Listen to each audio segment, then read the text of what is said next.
the reason that these tribal areas are under attack and that they are able to resist in the way they are resisting is because they are outside the capitalist system.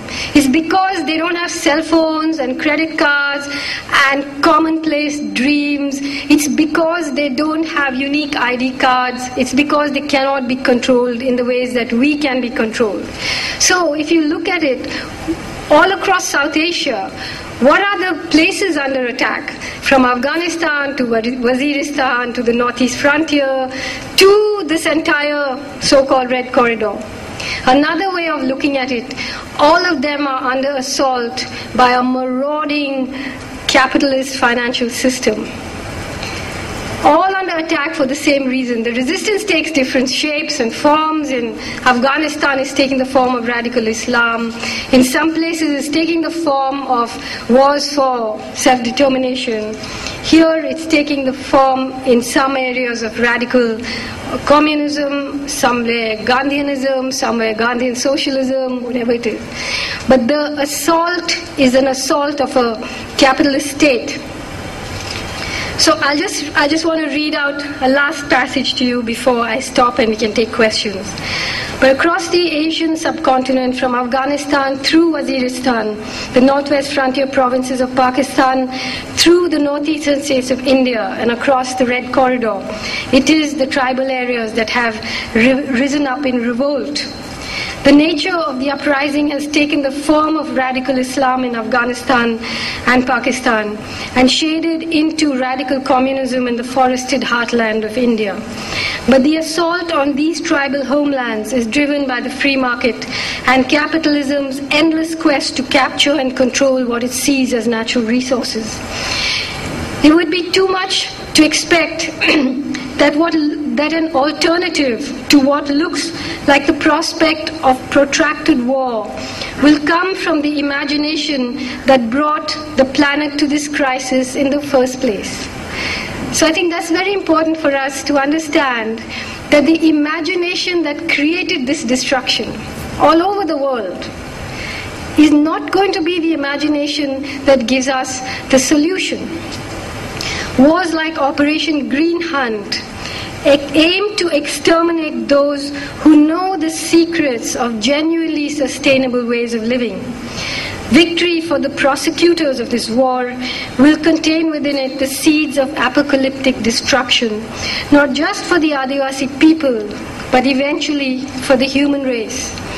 So the first step towards imagining a world gone terribly wrong would be to stop annihilating those who have a different imagination.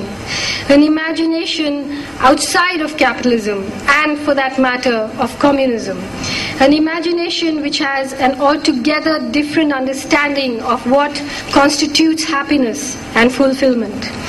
To gain this philosophical space, it is necessary to concede some physical space for the survival of those who may look to us like the keepers of our past, but who may really be the guides to our future.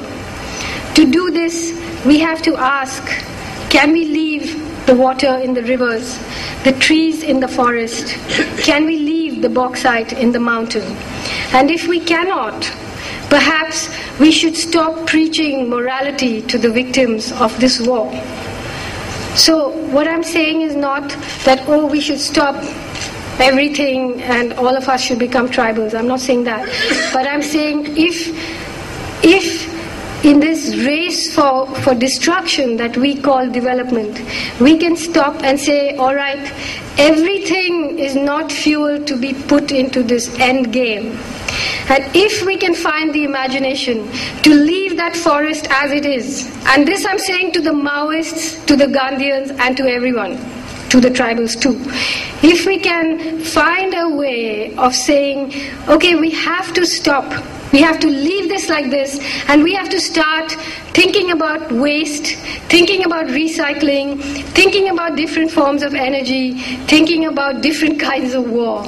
Only then once we leave that, It will have a sort of domino effect. It will force us to start thinking of other things in the way that when the taps are turned off, you immediately start thinking of conserving water. It will force our imaginations to open. And that's why we need to think about this extremely seriously, all of us, because it's not true that your lives won't be affected. It's not true. Your lives will be affected by this war. It will be affected because you cannot hold down millions of people. You have 700,000 troops in Kashmir. Sure, the government keeps talking about bringing out this army, but where has it started a war that has actually stopped? Where? You have 700,000 troops in Kashmir, you have troops all over the northeast. Are we going to have troops all over here? It's not possible. It's not possible to control this. I mean, they can call out the army if they like. They can call out the Air Force. I don't know why they're talking to the Navy. It sounds a bit ridiculous. But anyway, whatever, they can do all that. But they're not going to win it. They're not going to win it. I can tell you that. They can do it, but they won't win. Because it's not possible to win a war like this. It's not possible. Thank you.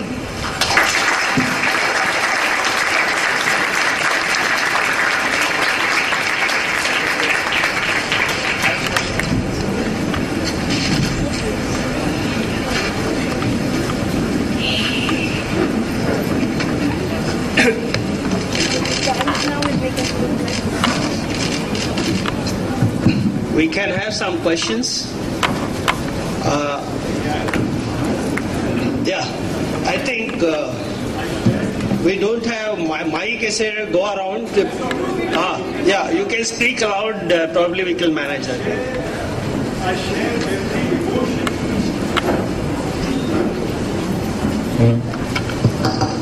Hello. I share every emotion expressed and raised among all of us today. My only question is, until human nature changes, power corrupts, and we are all greedy. Everyone in power is greedy. What can we do, is my question. What can I do?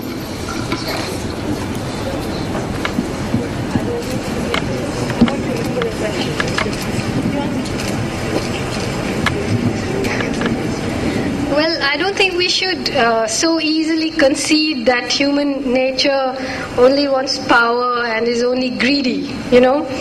I think that it is also sensible, and here the appeal is not for us to be moral or evangelical or missionary. The appeal is to look after your own self-interest and look after it in a serious way, not in a stupid way, you know, because one of the really sad things about human beings is that, not human beings actually, about this modern society that we've built for ourselves, is that we're neither like animals who live in the present and think about the present, nor are we prophets who can see into the future. We're sort of strange, in-between creatures who have some very sort of, every 5 years we re-elect our imaginations, you know. So we've got to understand this. I don't think it's that difficult to understand what's going on here. You know, it's as simple to understand as you don't want someone to walk into your house. If someone walks into your house and starts stealing your stuff, you're not going to stand and say, we have to change human nature. You're going to say, what can you do? You can. I don't know what your skills are, but if you're a doctor, if you're a teacher, that's true. But you know, we are all doing what we can do. No, I'm a writer, so I write. He does what he does. There are people in the forest doing what they do. I'm sure you can find a way, even if it's just talking to young people, understanding it, even if it's worth